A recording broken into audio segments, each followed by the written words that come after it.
Rumors have been circulating that many of those missing in Maui may have actually been children.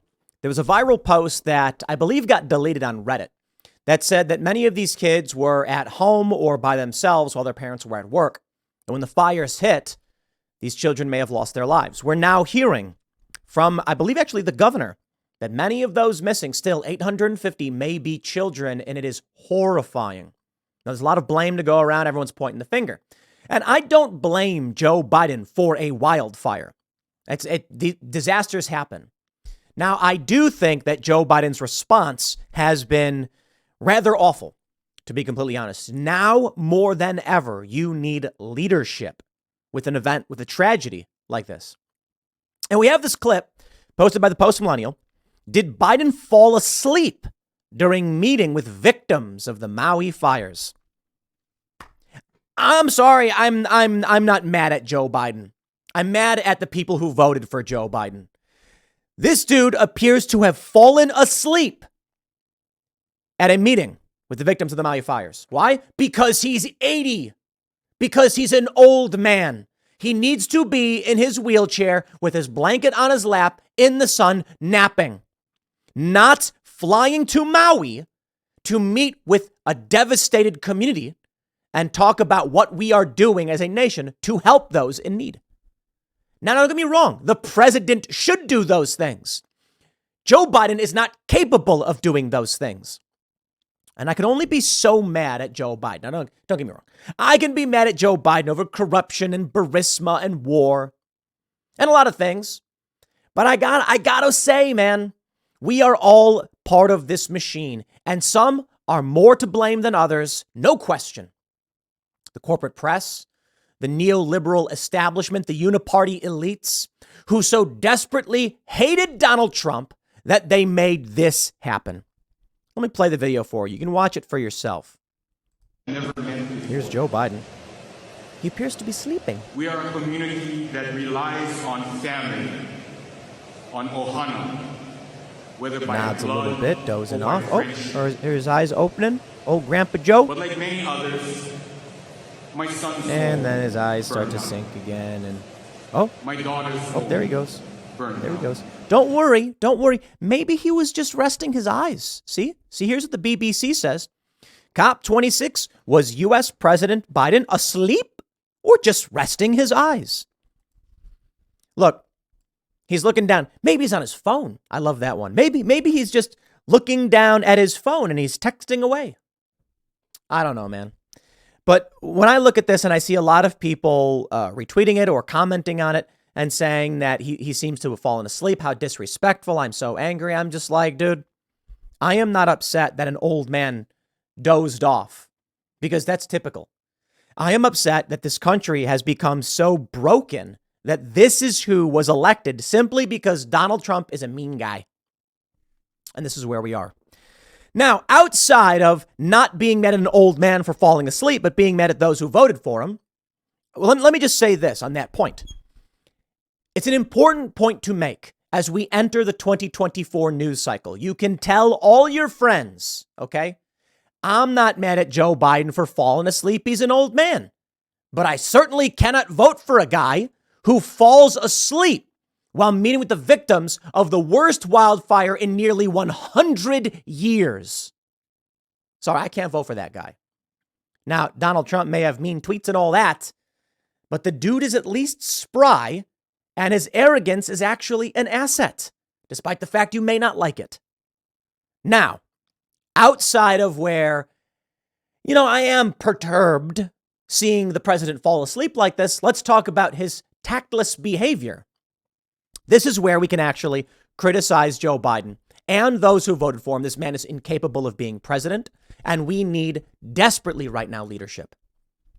From the Daily Mail, Joe Biden sparks outrage by comparing a Hawaiian blaze that killed at least 114 to a kitchen fire at his house after making tone-deaf, hot ground joke to rescuer. You see, this is the issue. I know a lot of people are going to come out and play the stupid game of charisma doesn't matter, policy matters, blah, blah, blah, blah, blah, blah, blah. Okay? Morale everyone who's ever led a team knows morale is key. If you think you are going to win, you put in that effort and you win. You know, people often just vote for whichever candidate they think is going to win so they can say that they voted for the winning guy. Isn't that crazy? I have managed large teams.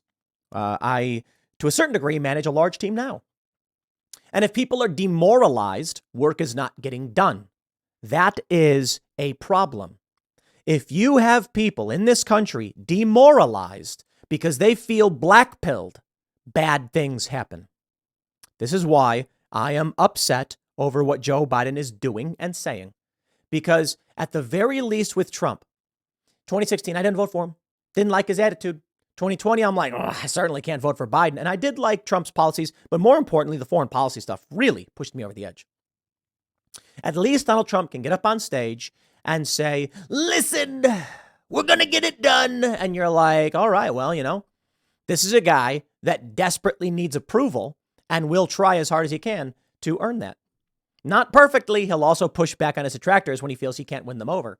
Trump is not a perfect individual. Far, far from it. Here's a story from the Daily Mail. Joe Biden sparked outrage by comparing the Hawaiian blaze that killed at least 114 people to a kitchen fire. The president's motorcade was met with screams of F you after he finally arrived in Maui 2 weeks after the inferno, which left 850 people missing and destroyed the historic city of Lahaina. Biden compounded the anger in a garbled, meandering speech about the deaths of his wife and daughter in 1972, before comparing the horrific blaze to a kitchen fire at his Delaware home in 2004. The 80-year-old capped off his disastrous 5-hour tour by asking a rescue team whether their boots were reinforced, noting the hot ground beneath their feet in a tone-deaf attempt at humor. Hawaiian residents and politicians have unleashed a torrent of criticism over Biden's failure to visit the island sooner and a paltry $700 offered to each affected family. He's in Oh, wow. Look at this. They're flicking him off. Angry Hawaiians are seen gesturing as Biden's motorcade passed Monday. You know, he already left. He's already on his way. Apparently, he's going on vacation or whatever. To date, Biden has approved $8.2 million in assistance to 2,700 households, according to FEMA. Republicans were quick to compare that to the $12.1 billion in security assistance that has gone to Ukraine so far this year. The president pledged a further $200 million to Kiev on the same day that people affected by the fires in Hawaii were offered the $700 checks. Talk about spitting in the face of these individuals. I am not a hardcore conservative. I am a I'm a libertarian leaning, slightly liberal person. I think, if anything, taxes should be funding this. Let me explain. Lahaina, economic hub in the Pacific for us. It's a big city with a lot of rich people and a lot of stuff going on down there. It's good for people and their lives. We pay taxes. Tax money should be used for things like this, not blowing up kids in foreign countries in the Middle East or starting wars in Ukraine. All right, the left is going to get triggered by that one. But engaging in war, fine. Russia invaded, fair point. But everything that we've been involved in, I believe, has been a misappropriation of funding. I do not believe we have any legitimate reason to be in Ukraine. I can simmer that down and say, you know, if there are arguments as to why we're spending money in Ukraine, fine, I've heard it. But ultimately, the people of this country who pay taxes in this country are part of a network that we all agree upon. Social cohesion. It's the insurance we provide each other. The history of insurance goes back. People lived in a little village, and they knew that if their house burned down, their neighbors would help them rebuild. And that was insurance. If my house catches fire, we all come together and help rebuild the house. And if your house catches fire, I too will be there to help you rebuild. Eventually, through currency and trade, there developed companies that specialized in building houses, and it made more sense to just pay instead of actually doing the work yourself, because you don't build houses. Now, we all pitch in some money, and if our house burns down, then the company pays to have your house put back together. That's how insurance comes to be.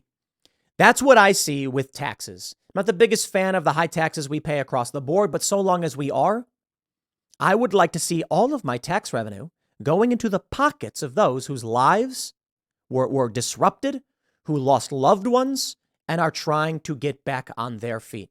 Some of these people are well off and maybe don't need the money in the same way, right? Somebody who only owns that house and that was their entire net worth, like, let's get them their house back. Let's figure this out. Rest assured, ladies and gentlemen, your money will be going to Ukraine instead. Biden's visit was always going to be contentious, with some bemoaning his decision not to visit earlier and to opt to spend time at the beach. Others wanted him to stay away so resources weren't pulled from search and rescue. The president was criticized before his visit for failing to give the wildfire sufficient attention and accused of a sluggish response to the crisis. Last weekend, when asked, as he left the beach in Delaware, for his response to the fires, Biden replied, no comment. He also appeared to forget the name of Maui, repeatedly referring to the fires blazing on the Big Island. On Thursday, an emotional Ella Sable Takdaren fought back tears as she told how she felt like the mainland was not treating her family like American citizens. It's really affecting me because where's the president? I mean, aren't we Americans too? We're part of the United States. Why are we getting put in the back pocket? Why are we being ignored? Oh, it's worse than that.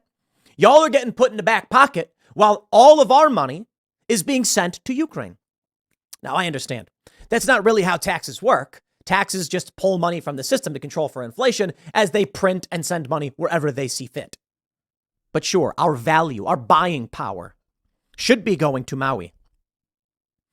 Even Democrats were demanding to know why the federal aid had been slow to arrive and joined in their Republican colleagues in questioning Biden's delay in arriving in Maui. Man, these photos are horrifying. Man, I don't even know what to say, man. It's the kids is the big news. That so many children are missing. And this is the response we get. Takdaren said the checks of $700 being handed out to each affected household were insultingly low. My parents received a check for $700, which was a slap in the face. You might as well give them nothing, to be completely honest, if you're going to give them that. Living in Hawaii, everything is so expensive. Groceries can be as much as $700 just for one grocery run, and it's not enough. She added elderly families in Hawaii are basically computer illiterate, which may explain why some people are being turned away on their applications for FEMA assistance. Some Hawaiians echoed Takdaren's criticisms on Monday, with one holding up a sign that compared assistance to Ukraine and Hawaii. Ukraine has, per capita, received $1,700 per person, the author calculated, since the war began. Biden and his wife took a helicopter tour of the affected areas before addressing a gathering of local officials, senators, and community officials. Biden did not speak to the media present. Mr. President listened to the people. Yeah, well, he's not going to do that. Look at this. They're all flicking him off. The president spoke, as he often does when addressing communities touched by tragedy, of understanding the personal weight. Biden's first wife, Nelia, and their one-year-old daughter, Naomi, died in a car accident in 1972. He lost his adult son, Bo, to brain cancer in 2015. That hasn't stopped him from lying about it and claiming his son died in Iraq. When things look most bleak, that's when we need faith, said Biden, who spent 70 minutes after his remarks speaking to community members. He told how first responders supported him after Nelia's death and praised those involved in Hawaii's tragedy. At another stop, he referenced a 2004 fire at his Wilmington, Delaware home. I don't want to compare difficulties, but we have a little sense, Jill and I, of what it's like to lose a home. Years ago, now 15 years ago, while I was in Washington doing Meet the Press, it was a sunny Sunday and lightning struck at home on a little lake outside our home, not a lake, a pond. He said the spark went through the wires into the heating ducts and into the kitchen. To make a long story short, I almost lost my wife, my 67 Corvette, and my cat. But all kidding aside, I watched the firefighters, the way they responded. It is an anecdote that Biden often tells in times of tragedy. Firefighters arrived to heavy smoke, but were able to keep the flames contained to the kitchen. Luckily, we got it pretty early, Cranston Heights Fire Company Chief George Lamburn said at the time. The fire was under control in 20 minutes. Ah, yes. Yes. I understand a little bit. I once had a small kitchen fire that was put out. Could have lost my car. I know you've got hundreds, maybe 1,000 children missing. But think about my car. I am not so extremely outraged by Biden flubbing these comments and saying these things. I'm not going to sit here and be like, oh, I'm just so mad at Joe Biden all the time. I don't rightly care for the most part. No, I got to be honest. I don't. I think it is a bit absurd to pick and choose why you are outraged at certain comments when they don't land, why they're awful, blah, blah, blah. Joe Biden does a bad job. The real fault lies not with Joe Biden, but with those who are so angry with Donald Trump, they voted for him. And now we have this paltry, pathetic leadership. We need real leaders. We need anyone. Yo, come on. Y'all can complain all day and night about Ron DeSantis' campaign, but he would be infinitely better than Joe Biden. RFK Jr. To be fair, yes. Hold on. I was going to say RFK Jr. and Gavin Newsom. And then I thought for a second about Kamala Harris, and no, she'd be worse. Because while Joe Biden might fall asleep or give you some nonsense story, Kamala Harris would say literally nothing. I mean, words would be coming out of her mouth, but you wouldn't understand what was going on. To be fair, maybe inspiring confusion is better than inspiring ire. If Kamala Harris came in, she'd be like, fires are bad. And we want fires to not be here because fires are bad. And you just be like, huh? That's probably what Kamala Harris would do. Man, that lady is dumb. Incapable of holding public office, in my opinion. I honestly think they should both be removed from office due to cognitive impairment, but sure, fine, whatever. The question, I suppose, is, should we impeach Joe Biden over protecting Hunter from criminal prosecution, shady business dealings? Maybe, but then everyone goes, yeah, but Kamala is impeachment insurance. That's why they really wanted her, because if Joe Biden gets impeached and convicted, Kamala Harris becomes president. And I gotta say, yeah, she's probably worse because she's just like a listless vessel. I love that, huh? Listless vessel. Gavin Newsom, okay, the dude's maybe a lizard person, but at least he'll function. I could at least appreciate that in his lizard brain, he can inspire some people. Not that I want any of them. Donald Trump has said stupid things I don't like. He mocked a journalist being body slammed. Hey, dude, I'm not okay. I don't like journalists at these corporate publications, but I don't think you make light of physical violence being used against them. Whatever. But that's how much people hate these corporate smear merchants. Donald Trump has said things worthy of criticism. Of course he has. A lot of things. But I feel like Donald Trump is a bit better at morale building and inspiring confidence. We were speaking with Lauren Brown last night on Timcast IRL, and she had a red pill moment, was that she posted on Facebook criticizing Trump over his response to Hurricane Maria in Puerto Rico. But she later then found out that a lot of the supplies that Trump had delivered were rotting and were never given to the people. And it made her think, how does this happen? They mocked Trump as he threw supplies out to needy people. Donald Trump throwing out supplies to people is a good thing. Joe Biden appearing to fall asleep is a bad thing. But these people hate Donald Trump. In their hearts, they are just so hateful that they would rather the people of Hawaii suffer and live in fear with no leadership. They would rather that than Donald Trump be a nasty guy. That's where we're at. So as we enter this election cycle, I hope you all keep that in mind, the importance of this story. It is not to say that Joe Biden is, he fell asleep, or how dare he say that story.